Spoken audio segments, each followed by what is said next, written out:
નાયબ બાગાયત નિયામક શ્રીની કચેરી તાપી અને કૃષિ વિજ્ઞાન કેન્દ્ર તાપીના સંયુક્ત ઉપક્રમે નવસારી કૃષિ યુનિવર્સિટીના કુલપતિ શ્રી ડોક્ટર ઝેડ.પી. પટેલની પ્રેરણા અને માર્ગદર્શન હેઠળ કૃષિ વિજ્ઞાન કેન્દ્ર વ્યારા ખાતે ગ્રો મોર ફ્રૂટ કેમ્પેન અંતર્ગત આંબા પાક પરિસંવાદ અને કેરી પ્રદર્શન અને હરીફાઈ યોજાઈ હતી, જેમાં તાપી જિલ્લાના 80 થી વધુ આંબા પાક કરતા ખેડૂતોએ ઉત્સાહભેર ભાગ લીધો હતો।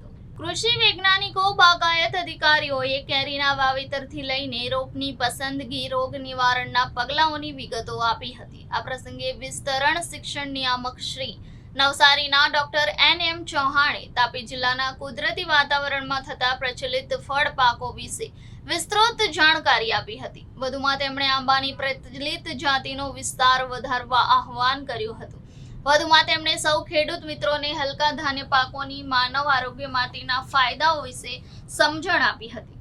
KVKના વડા ડોક્ટર C.D. પંડ્યાએ આ બધા મહેમાનોને આવકારી લેતા આંબા પાક પરિસંવાદનો હેતુ સમજાવી ખેડૂતોને નવસારી કૃષિ યુનિવર્સિટીના પરિયા કેન્દ્ર ખાતેથી વિકસાવેલી આંબાની જાત સોનપરી વિશે ખેડૂતોને સમજાવી સોનપરી જાત અપનાવવા હાકલ કરી હતી। નાયબ બાગાયત નિયામક શ્રી તુષાર ગામિત દ્વારા બાગાયતી પાકોમાં વિવિધ યોજનાઓ વિશે વિસ્તૃત માર્ગદર્શન આપવામાં આવ્યું હતું। કાર્યક્રમ દરમિયાન ખેડૂતોના મૂંઝવતા પ્રશ્નોનું વૈજ્ઞાનિક શ્રીઓ દ્વારા સંતોષકારક નિવારણ કરવામાં આવ્યું હતું। તેમજ ઉપસ્થિત મહેમાનો સહિત ખેડૂતોએ કેરીની જુદી જુદી જાતોનું પ્રદર્શન નિહાળ્યું હતું। કેરી પ્રદર્શન અને હરીફાઈમાં વિવિધ 45 જેટલી જાતિની કેરીઓને પ્રદર્શિત કરવામાં આવી હતી, જેમાં 1 થી 3 ક્રમે પસંદગી પામેલ ખેડૂત ઉત્પાદકોને શ્રેષ્ઠ જાતની કેરી પકવવા બદલ સર્ટિફિકેટ આપી સન્માનિત કરાયા હતા। દક્ષિણ ગુજરાતના 7 જિલ્લામાં કૃષિ વિસ્તરણ માટે નવસારી કૃષિ યુનિવર્સિટીના 7 કૃષિ વિજ્ઞાન કેન્દ્ર આવેલા છે।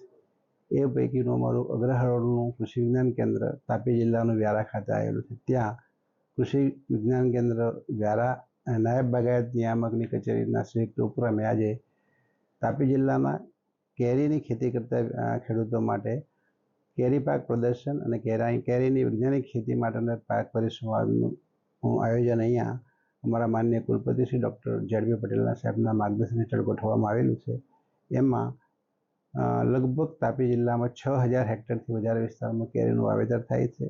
એ પૈકી 80 થી 100 જેટલા આંબાની ખેતી કરતા પ્રગતિશીલ ખેડૂતોને અહીંયા કૃષિ વિજ્ઞાન કેન્દ્ર અને નાયબ બાગાયત નિયામકશ્રી તરીકે બોલાવવામાં આવેલા છે।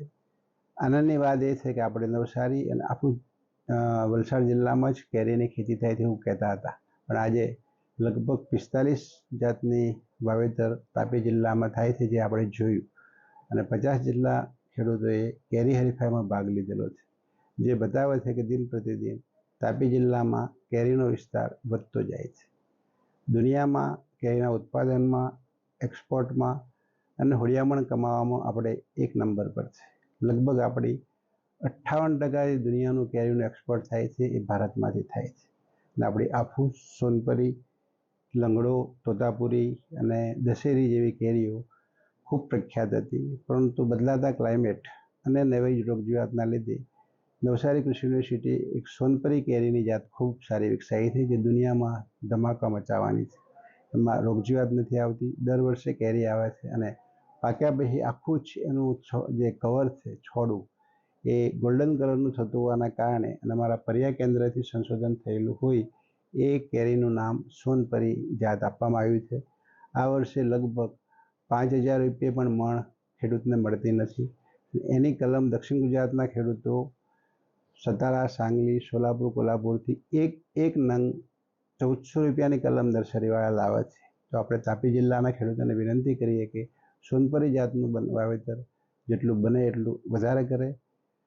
તાપી જિલ્લાના બાગાયતના વિકાસ માટે મારા બંને અધિકારી શ્રી સર્વશ્રી ડૉક્ટર C.D. પંડ્યાજી અને તુષારભાઈ ગામિતને પણ વિનંતી કરું છું કે આપણા આદિવાસી વિસ્તારમાં બાગાયતની ખેતી વધુમાં વધુ થાય અને આપણા ખેડૂતો બાગાયત થકી, આવક થકી 2 પગ પાંદડે બને, સદ્ધર બને, અને આપણા આદિવાસી ભાઈઓને, તાપી જિલ્લામાં રહેતા વનવાસી ભાઈઓને સારી અને ઉત્તમ ગુણવત્તાની ખાતર વિનાની, દવા વિનાની કેરી ખાવા મળે એ દિશામાં આપણે સૌ સંયુક્ત રીતે પ્રયાસ કરીએ એવી સૌને મારી વિનંતી।